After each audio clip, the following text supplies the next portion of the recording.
Bienvenue dans ce nouvel épisode tant attendu par certains et certaines de Mourir en beauté. Avant de commencer, je tiens à rappeler que les éléments présentés dans cette vidéo ne sont pas cause de mort chez toutes les personnes concernées par une pratique, mais que cela est attesté pour certains cas et souvent archivé. Aujourd'hui, nous allons nous intéresser à la coutume tristement célèbre chinoise des pieds bandés. Une tradition qui a perduré très longtemps et qui a occasionné larmes, douleurs et parfois des décès. Qu'est-ce que la coutume des pieds bandés ?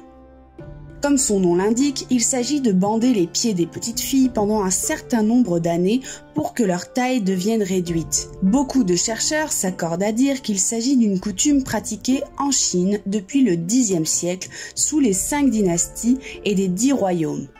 Appelée aussi lotus d'or, la pratique concerne les femmes de l'ethnie Han qui est majoritaire en Chine. Le lotus d'or est le résultat escompté suite à de nombreuses étapes pour permettre la réduction et la non-croissance des pieds des petites filles.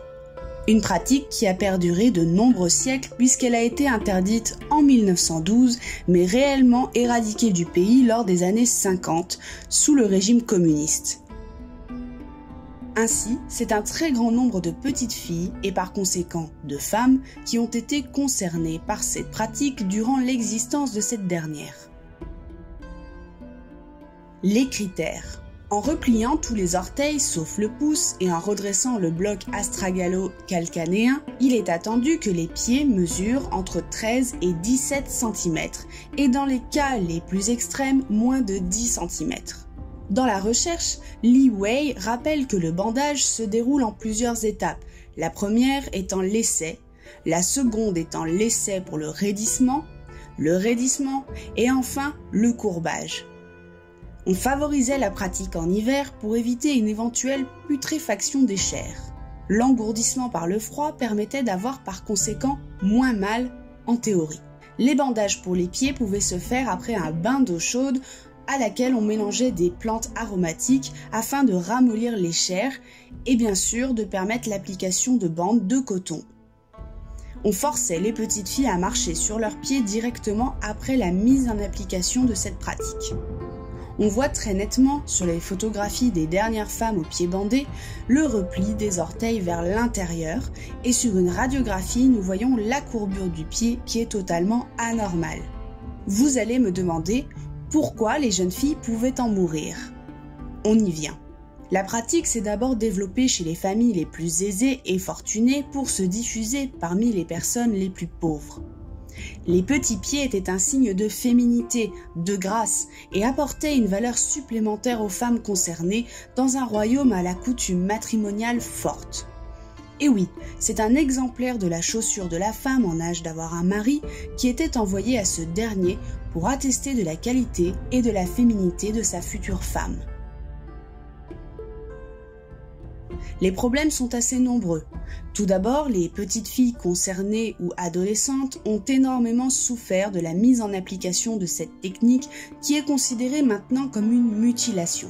Les dernières femmes encore en vie racontent la douleur venant les réveiller en pleine nuit, les hurlements et les larmes.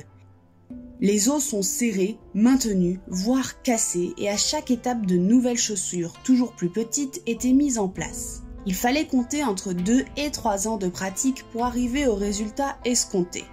Ainsi, la petite fille ou jeune fille devait apprendre à retrouver un sens de l'équilibre sans ses pieds au complet et une nouvelle façon de marcher. Bien entendu, l'impossibilité de faire des grands pas ou de se déplacer sans canne faisait qu'elles étaient alors inaptes au travail et donc condamnées à être ce qui était attendu d'elles dans la Chine de ces siècles-là.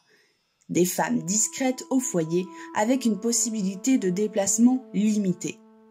Pour autant, ces petits pieds, symboles de beauté, revêtaient alors un fort pouvoir sexuel.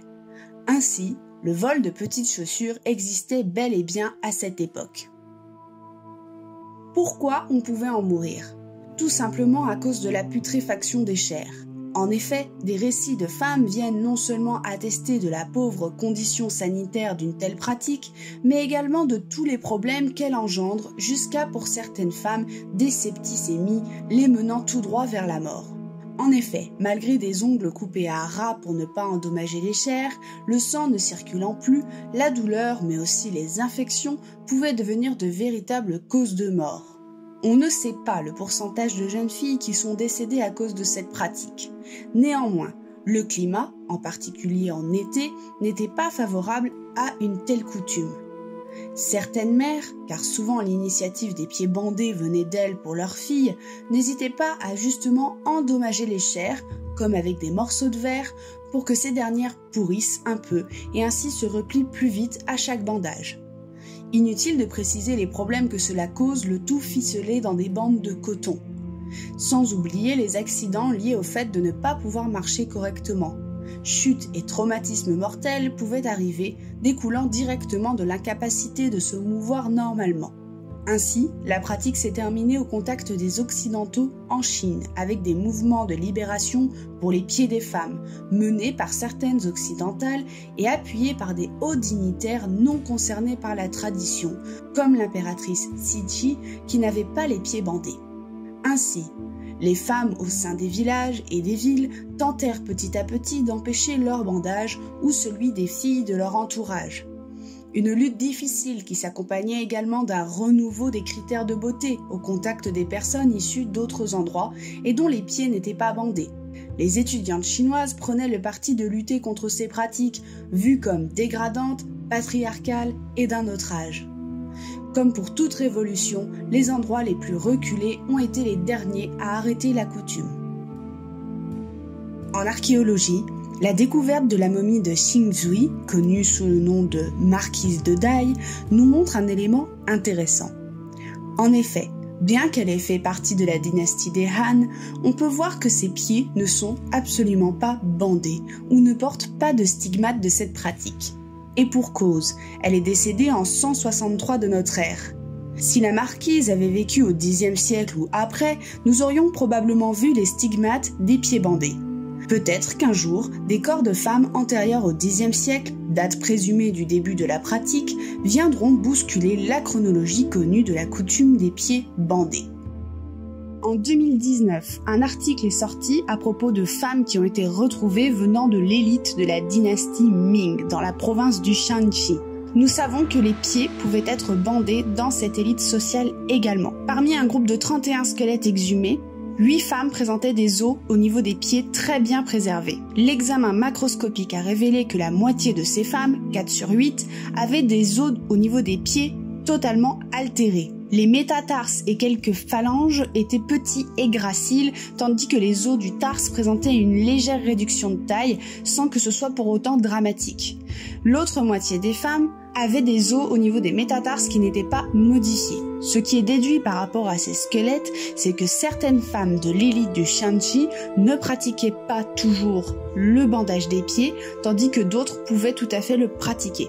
Ainsi, les archéologues et les archéo-anthropologues ont pu noter des différences notables au niveau du squelette des femmes qui le pratiquaient et des femmes qui ne le pratiquaient pas à des époques plutôt reculées. L'avenir nous en dira plus sur les recherches archéologiques autour de ce sujet ô combien passionnant. Au Mutter Museum, un pied bandé conservé peut être observé. Il a été ramené par le docteur Kerr qui travaillait en milieu hospitalier et humanitaire en Chine au XIXe siècle. En 1874, une femme est venue à cause de ses pieds qui se seraient spontanément, à cause du froid et d'une infection, détachés d'eux-mêmes de son corps. La patiente avait mis ses pieds dans du tissu avec de la chaux en espérant qu'ils puissent être recousus. Par conséquent, un pied a été gardé par le docteur américain et un pied a été emmené par un officier en Angleterre sur le HMS Challenger. Plus proche de la France, il est possible de voir également des pieds bandés et surtout leur moulage au musée d'ethnographie de Genève. J'espère que cette vidéo vous a plu. Pour me soutenir, un petit pouce vers le haut et un commentaire, et pour ceux qui le souhaitent, il y a Tipeee ou Patreon. Vous pouvez me retrouver en librairie avec mon ouvrage funèbre Tour du monde des rites qui mènent vers l'autre monde aux éditions du Trésor. À bientôt et merci.